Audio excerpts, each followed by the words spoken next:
प्रिय साथियों, नमस्कार।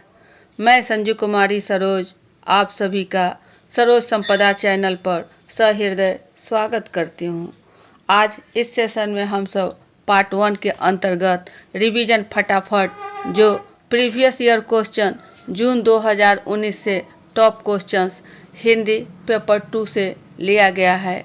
यूजीसी नेट हिंदी की तैयारी के लिए यह सेशन अति महत्वपूर्ण साबित होगा। तो ज़्यादा देर न करते हुए प्रश्न 1 की ओर चला जाए। एक हमारा है, निम्नलिखित में से किस कवि का संबंध नवगीत विधा से नहीं है? ए कुमार रविंद्र, बी गिरधर राठी, सी वीरेंद्र मिश्र, डी माहेश्वर तिवारी। इसमें सही विकल्प का चयन करना है। ABCD में कौन सा हमारा विकल्प सही होगा। पूछा जा रहा है कि कवि का संबंध नवगीत विधा से नहीं पर ध्यान देना है पर नहीं। तो पहले जान ले कि कौन कौन हमारे थे। हैं तो कुमार रविंद्र आपको हैं, वीरेंद्र मिश्र है, माहेश्वर तिवारी नहीं है। नहीं माहेश्वर तिवारी हैं। तो पूछा जा रहा है कि नहीं कौन है, तो नहीं हमारा बी होगा। नहीं हमारा बी होगा, ऑप्शन बी होगा, गिरधर राठी। यह जो है नवगीत विद्या से संबंधित नहीं है, संबंधित नहीं है। ये जो गीत है आपको 1958 ईस्वी में संपादित किया गया था और यह गीतांगिनी, ध्यान देने वाली बात है, ये सब गीतांगिनी शीर्षक नवगीत से संकलन माना जाता है। तो ये हमारा सही विकल्प बी की ओर है। आंसर का मिलान कर लिया जाए। ये रहा हमारा सही answer, option B, option B.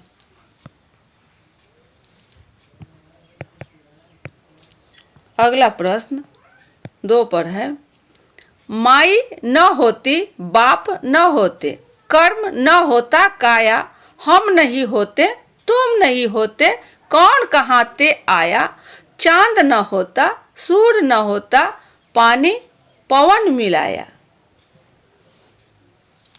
शास्त्र न होता वेद न होता, कर्म कहाँ ते आया। उपर्युक्त का पंक्तियां किस कवि की हैं? ए कबीर, बी नामदेव, सी रैदास, डी मलुकदास। आपको इसमें सही का चयन करना है कि ABCD में हमारा सही विकल्प कौन सा होगा। यह हमारा सही विकल्प नामदेव, सही विकल्प हमारा है नामदेव। ये पंक्तियां किन की है? तो नामदेव की है, कवि नामदेव की ये पंक्तियां है। इसमें नामदेव जी को इन्हें विठोबा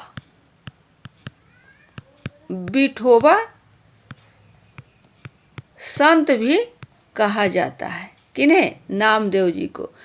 इनके भक्ति के सगुण एवं निर्गुण, सगुण एवं निर्गुण दोनों मार्ग को इन्होंने अपनाया। विठोबा संत के नाम से नामदेव जी जाने जाते हैं और इन्होंने दोनों मार्ग सगुण एवं निर्गुण को अपनाया। अगला प्रश्न 3 पर है, जीवन मोह चाही को नीको, दरस परस दिन राति करती है, कान्हा प्यारे पी को। इसमें सही विकल्प का चयन करना है, पी को। उपर्युक्त पंक्तियों में आचार्य रामचंद्र शुक्ल ने किस भाव की अभिव्यक्ति मानी है? ए निर्गुण भक्ति भाव की, बी सगुण भक्ति भाव की, सी असूया भाव की और डी दैहिक श्रृंगार की। जीवन मुह चाही को नीको, दरस परस दिन राति करती है, कान्हा प्यारे पी को। तो यह रामचंद्र शुक्ल ने किस भाव की अभिव्यक्ति? तो यह है आपको असूया भाव। कौन सा भाव है? असूया भाव। असूया भाव ऑप्शन सी है, ऑप्शन सी है। इसमें असूया भाव में दूसरे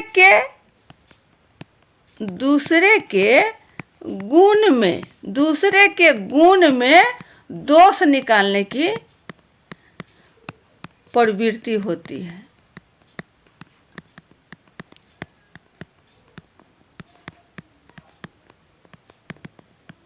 असूया भाव में जो दूसरे के गुण होता है, जो उसमें मेरिट होती है, उन मेरिट में डिमेरिट निकालने की प्रवृत्ति होती है।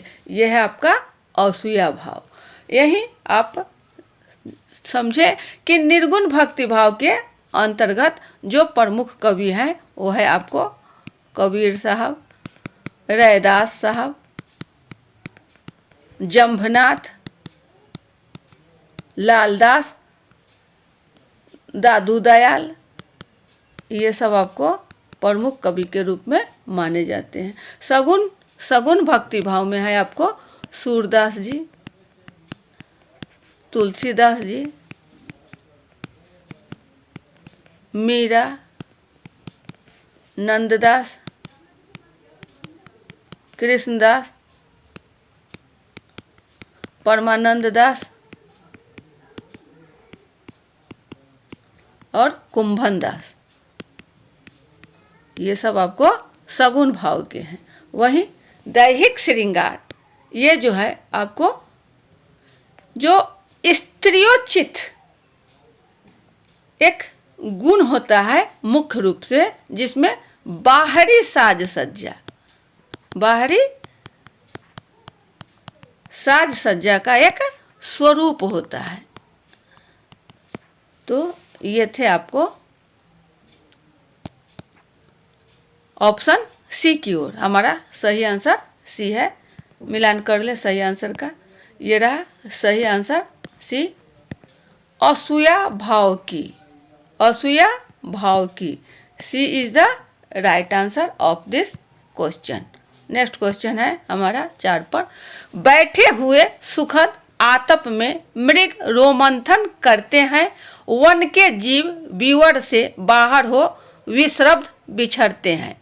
उपर्युक्त पंक्तियों में किसका वर्णन है? ए साकेत में चित्रकूट का, बी असाध्य वीणा में वन प्रांतर का, सी रश्मि रथी में परशुराम आश्रम का, डी कामायनी में सारस्वत प्रदेश का। इसमें सही विकल्प का चयन करना है। हमारा कौन सा सही होगा?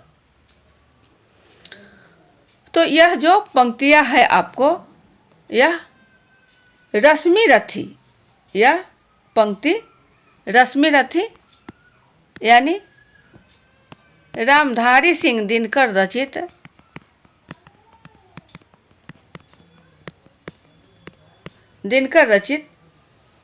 रश्मि रथी में परशुराम आश्रम का है। यह 1952 में, और इसमें 7 सर्ग हैं। दिनकर साहब को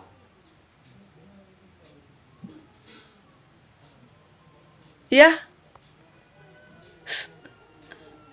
रश्मि रथी में 7 सर्ग जो 1952 में संकलित किया गया, और उसी का यह वर्णन है। ऑप्शन सी की ओर। सही आंसर का मिलान कर लिया जाए। यह हमारा है सही ऑप्शन सी, रश्मि रथी में परशुराम आश्रम का। C is the right answer of this question. अगला प्रश्न 5 पर है। विलक्षण बात यह है कि आधुनिक गद्य साहित्य की परंपरा का प्रवर्तन नाटक से हुआ। उपर्युक्त कथन किस इतिहासकार का है? ए हजारी प्रसाद द्विवेदी, बी रामचंद्र शुक्ल, सी बच्चन सिंह और डी रामस्वरूप चतुर्वेदी। इसमें सही विकल्प का चयन करना है। ABCD में हमारा कौन सा होगा? तो यह जो इतिहासकार हैं हमारे और कोई नहीं, रामचंद्र शुक्ल जी हैं। रामचंद्र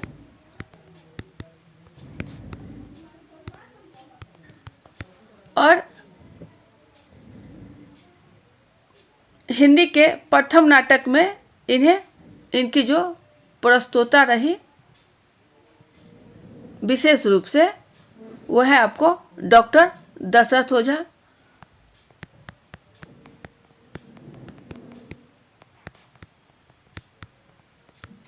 और नाटक है गए सुकुमार रास। गए सुकुमार रास। भारतेंदु हरिश्चंद्र जी हैं।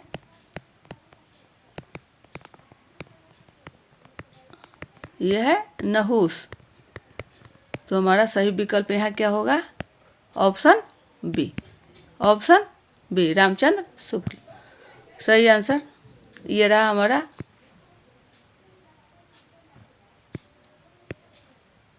बी, रामचंद्र शुक्ल। अगला प्रश्न 6 पर है। और अब तो हवा भी बुझ चुकी है और सारे इश्तहार उतार लिए गए हैं, जिनमें कल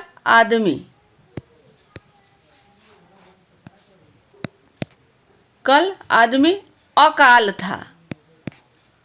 उपर्युक्त पंक्तियां किस कवि की है? ए नागार्जुन, बी मुक्तिबोध, सी धूमिल, डी लीलाधर जागुरी। तो सही विकल्प हमारा क्या होगा? ABCD में सही विकल्प आपका धूमिल। यह है धूमिल जी की पंक्तियां, ऑप्शन सी। इसमें सुदामा पांडे द्वारा यह सुदामा कविता के द्वारा, इन्होंने कविता के द्वारा राजनीतिक, सामाजिक एवं आर्थिक विषमता पर प्रहार किया गया है। इन्होंने कविता हत्यारों के खिलाफ एक लड़ाई के जंग की तरह है। इनकी कविता का जो काव्य संग्रह है 1972 ईस्वी में संसद से सड़क तक, संसद से सड़क तक एवं कल सुनना मुझे ये काव्य संग्रह है। तो हमारा सही विकल्प सी धूमिल साहब। सही आंसर का मिलान कर लिया जाए। ये रहा हमारा सही आंसर सी धूमिल। Option C is the right answer. अगला प्रश्न 7 पर है। मैं निर्भरी दुख की बदली महादेवी वर्मा का उपर्युक्त गीत उनके किस काव्य संग्रह से संबद्ध है? ए निहार, बी रश्मि, सी नीरजा, डी सांध्य गीत। इसमें सही विकल्प का चयन करना है।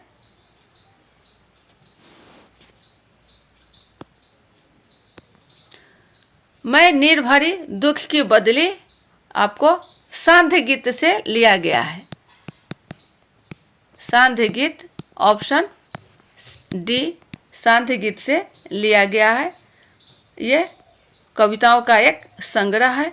वही आपको निहार जो है 1930 ईस्वी में, रश्मि आपका 1932 ईस्वी में, नीरजा 1935 ईस्वी में, सांध्य गीत 1936 ईस्वी में। यामा के बारे में आप जानिए कि यामा आपको 1940 में, दीप शिखा 1942 में, सप्तपर्णा यह है आपको 1960 में। ये सब महादेवी वर्मा की रचनाओं का संग्रह है। महादेवी वर्मा। तो सही आंसर का मिलान कर लिया जाए। ये रहा हमारा सही answer D. D is the right answer of this question. अगला प्रश्न 8 पर।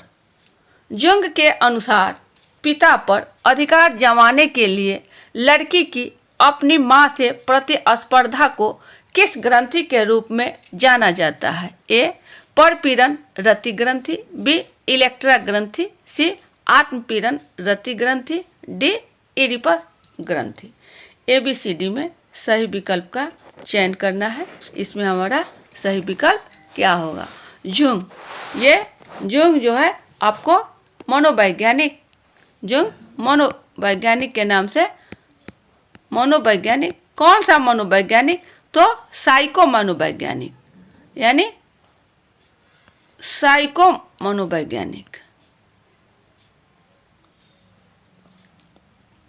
मनोविज्ञान है ना। तो ये इन्होंने कुछ संदर्भ में कि लड़की और लड़का का कैसे अपने माता पिता के साथ अट्रैक्शन होता है, उस पर कैसे अपना अधिकार के रूप में समझे जाते हैं। जो बॉयज होते हैं वो अपनी माता की ओर ज़्यादा अट्रैक्टिव, और जो गर्ल्स होती है, गर्ल्स वह आपको पिता की ओर, इससे लगाव ज़्यादा होता है, पिता से लगाव ज़्यादा होता है, और लड़कों को माता से लगाव ज़्यादा होता है, लड़कियों को पिता से। वहीं लड़की जो है अपने माता से प्रतिस्पर्धा रखती है, वह लड़के अपने पिता से प्रतिस्पर्धा रखता है। तो इस ग्रंथि को किस नाम से जाना जाता है? यही हमारा प्रश्न है। तो सबसे छोटी सी एक ट्रिक को मैंने बनाया कि यहाँ है आपका लड़का, और यह है आपका लड़की, यह है आपका लड़की। तो जब हम बोलते हैं लड़की, उच्चारण लगाते हैं लड़की, तो यहाँ दबाव पड़ता है, विशेष बल देना पड़ता है। की में ई की मात्रा आ रही है। तो ये हमारा लड़की जो है अपने पिता से जब अट्रैक्ट होती है तो इसे कहा जाता है इलेक्ट्रा ग्रंथि, इलेक्ट्रा ग्रंथि। वही याद करने में छोटी सी ट्रिक से अपने अपने ढंग से मैंने तो ऐसे ही याद किया था। तो लड़का जो है बॉयज, तो बॉय बोलने में यहाँ ऑडोपस, इडिपस ऑडोपस इसको। तो ये ऑडोपस जो है वह आपको बॉयज अपने माता से अट्रैक्ट होता है, ऑडोपस। तो ये हमारा बॉयज का हो गया। इस प्रकार हमारा यह पूछा जा रहा है लड़की का, तो लड़की हमारा हो जाएगा इलेक्ट्रा ग्रंथि, ऑप्शन बी की ओर, ऑप्शन बी की ओर। सही आंसर का मिलान कर लिया जाए। ये रहा हमारा सही आंसर बी, इलेक्ट्रा ग्रंथि। लड़की है लड़की ई, तो इलेक्ट्रा, लड़का बॉय, तो हमारा ये हो जाएगा ऑडोपस बॉय ओ। तो सही आंसर हमारा बी है। अगला प्रश्न 9 की ओर है। निम्नलिखित में से कौन सा कृष्ण भक्ति धारा के कवियों में शामिल नहीं है? पूछा जा रहा है नहीं है। ए नाभादास, बी नंददास, सी हरिदास, डी ध्रुवदास। इसमें सही का चयन करना है कि कौन सा हमारा सही होगा। कृष्ण भक्ति का कौन सा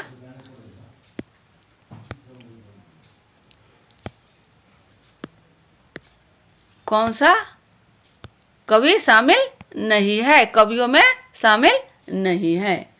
तो ये है आपको नाभादास जी, ये आपको कृष्ण भक्ति धारा के कवियों में शामिल नहीं है, नाभादास जी। बाकी नंददास जी है, हरिदास जी हैं और ध्रुवदास जी है। ऑप्शन हमारा एक ही ओर है, ऑप्शन हमारा एक ही ओर है। नाभादास जी राम भक्ति, ये कृष्ण भक्ति के नहीं। नाभादास जी आप ध्यान में रखें कि ये है आपको राम भक्ति धारा के कवि, राम भक्ति धारा के कवि नाभादास। और ये सब जो है आपको नंददास, हरिदास और ध्रुवदास राम भक्ति के नहीं है। तो राम भक्ति काव्य धारा के कवि, राम भक्ति धारा के अन्य कवियों के नाम जान लें हम सब, जैसे रामानंद, रामानंद, अग्रदास,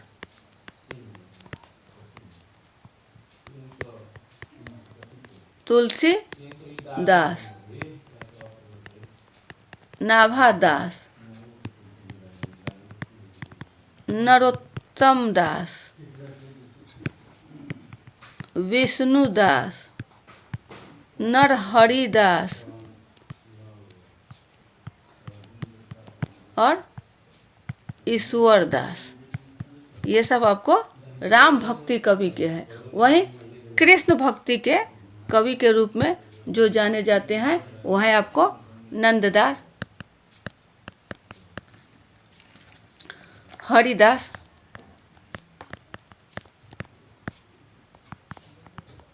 ध्रुवदास, सूरदास, कुंभन दास, परमानंद दास, कृष्णदास, गोविंद स्वामी,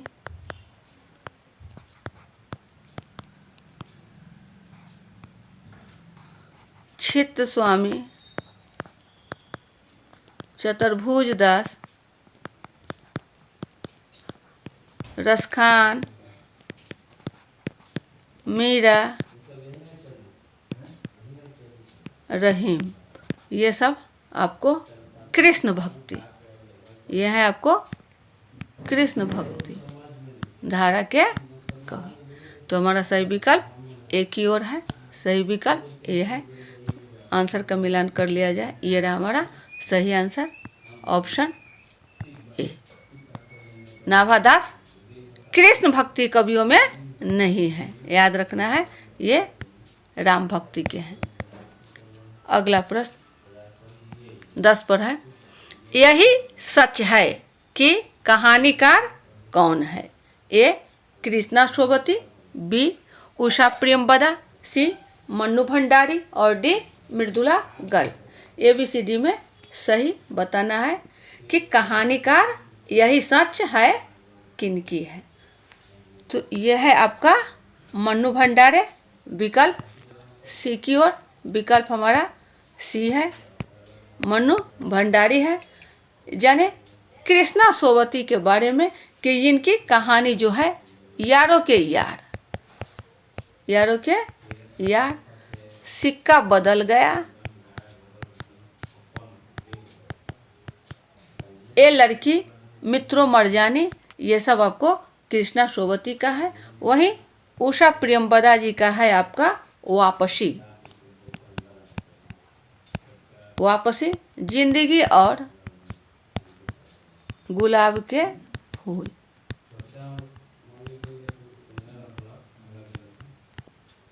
फिर बसंत आया। मन्नू भंडारी के हैं यही सच है। और जाने मैं हार गई, मैं हार गई, त्रिशंकु, कितनी कैदें, टुकड़ा टुकड़ा, आदमी, समागम। ये सब आपको मन्नू भंडारी जी का है। और मृदुला गर्ग, और यह है आपको मृदुला गर्ग। तो इनकी जो है जहर ठहरा हुआ,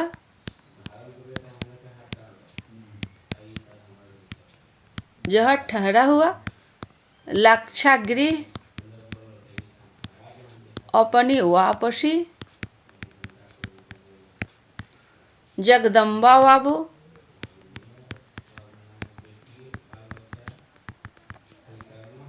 गांव आ रहे हैं,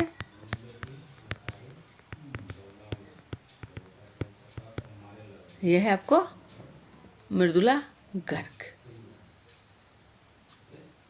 तो ये थे आपके सही आंसर सी। आंसर का मिलान कर लिया जाए, ये रहा ऑप्शन सी मृदुला गर्ग। ये मन्नू भंडारी, ये है आपको मन्नू भंडारी। ऑप्शन सी हमारा सही आंसर है, सी इज द राइट आंसर। अब हम लोगों ने प्रश्नों को बखूबी अच्छी तरह से सीखा समझा और इसको आत्मसात करना है। राम भक्ति के अंतर्गत कौन कौन कवि है, कृष्ण भक्ति के अंतर्गत कौन कौन कवि है और कौन से कवि के किस संकलन से संकलित किया गया है, यह बहुत ही परीक्षोपयोगी होगा साबित। तो वीडियो ज़्यादा लंबा न बने, सेशन को अब यहीं बाइंड अप किया जाता है। अगले सेशन में पुनः हम सब उपस्थित होंगे अच्छे अच्छे प्रश्नों को लेकर। तब तक के लिए जय हिंद।